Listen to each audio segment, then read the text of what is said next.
Hello student, आज हम आपको डिस्क्रिमिनेंट के बारे में बता रहे हैं। क्लास 10th मैथ चैप्टर 4 पर बेस्ड है कि डिस्क्रिमिनेंट क्या होता है। तो discriminant is the expression d equal to b square minus 4ac। तो डिस्क्रिमिनेंट को बी स्क्वायर माइनस 4ac से डिनोट करते हैं और d equal to b square minus 4ac। Discriminant d से भी डिनोट करा जाता है और तो d की वैल्यू होती है b square minus 4ac। Form the quadratic formula.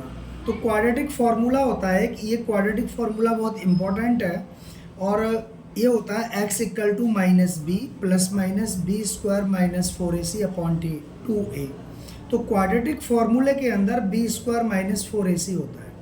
आपको पता होना चाहिए कि क्वाड्रेटिक फार्मूला एक ऐसा फार्मूला होता है जो किसी भी क्वाड्रेटिक इक्वेशन के रूट्स पता लगाने का काम आता है और आसानी से आप किसी भी क्वाड्रेटिक इक्वेशन के रूट्स पता लगा सकते हैं, जो हम आगे पढ़ेंगे। तो अभी हम डिस्क्रिमिनेंट के बारे में बता रहे हैं आपको।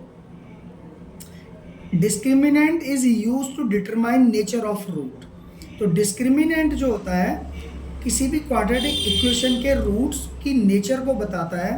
किसी भी क्वाड्रेटिक इक्वेशन के जो रूट्स होते हैं ना, वो 2 रूट्स होते हैं क्वाड्रेटिक इक्वेशन के, ठीक है। तो इसकी नेचर के बारे में बताता है कि वो रियल रूट्स हैं कि रियल नहीं है, इक्वल रूट्स हैं, किस टाइप के रूट्स हैं, ठीक है ना। और उस इक्वेशन को बिना सॉल्व किए हुए हम पता लगा सकते हैं कि क्वाड्रेटिक इक्वेशन के रूट्स कैसे हैं। तो इसमें 3 कंडीशन दी हुई हैं। तो पहली है if b square minus 4ac greater than 0 two distinct real root. यदि हम बी स्क्वायर माइनस 4ac की वैल्यू फाइंड करें तो उसके 2 अलग अलग रियल रूट आएंगे। पहली कंडीशन ये है, हम इसको ज़्यादा अच्छी तरह से क्वेश्चन करने के बाद ही समझ सकते हैं। दूसरा है if b square minus 4ac equal to 0। यदि बी स्क्वायर माइनस 4ac की वैल्यू 0 आ गई तो 2 इक्वल रियल रूट होंगे, दोनों रूट इक्वल होंगे और रियल होंगे। थर्ड है no real root if b square minus 4ac less than 0। और यदि बी स्क्वायर माइनस 4ac की वैल्यू 0 से छोटी यानी माइनस में आ गई तो रूट्स रियल नहीं होंगे, इमेजिनरी रूट कहलाते हैं वो, ठीक है।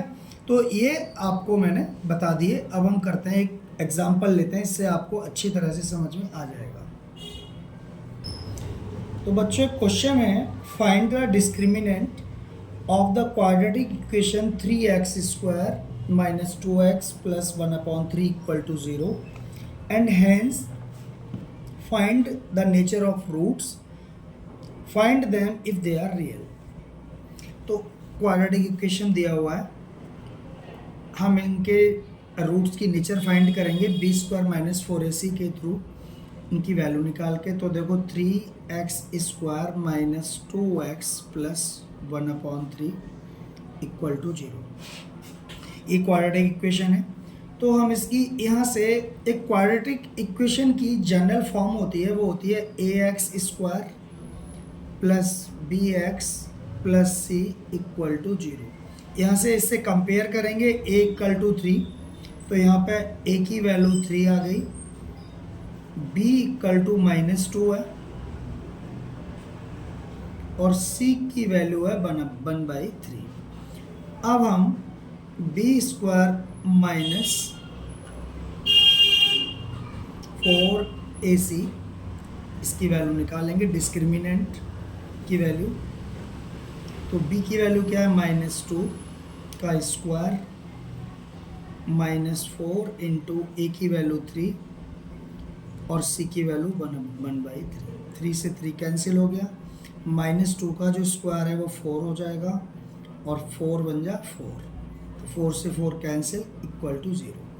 तो हमारे पास अभी जो पीछे हमने पढ़ा था कि if b square minus 4ac equal to 0 roots are real and equal, ये कंडीशन थी ना। तो यहाँ पर बी स्क्वायर माइनस 4ac की वैल्यू 0 आ गई तो roots are real and equal आ गए। ध्यान रखना रियल एंड इक्वल, पीछे आप देख लो जहाँ आपने नोट किया हुआ है। तो roots are real and equal. और क्वेश्चन में बोला गया है find them if they are real, और रियल हैं तो हमें फाइंड करना है। तो क्वाड्रेटिक फॉर्मूला देखो, x इक्वल टू फाइंड कर रहे हैं हम, रूट्स रियल आ गए तो उनको फाइंड करना है। x equal to minus b plus minus under root b square minus 4ac upon 2a।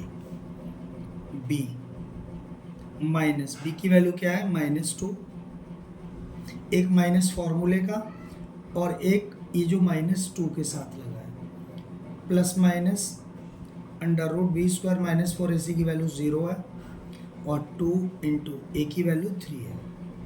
तो देखो ये आ जाएगा माइनस माइनस प्लस 2, और प्लस माइनस के बाद तो कोई डिजिट है ही नहीं। अगर यहाँ कोई जीरो की जगह डिजिट होती तो सॉल्व करते, तो ऊपर 2 ही है, ये माइनस माइनस प्लस करके 2 आ गया और नीचे है 6। इसे काट दो, 2 1 जा 2, 2 3 जा 6, तो 1/3 आ गए। तो इसके रूट्स आए हैं 1/3, लेकिन 2 इक्वल रूट्स हैं तो 1/3 को 2 बार लिखेंगे। अगर 0 वैल्यू आ जाती है तो वो एक रूट आता है, उसे 2 बार लिख देते हैं, और ये हमारा आंसर हो गया। तो आप समझ गए होंगे अच्छी तरह से क्वेश्चन को।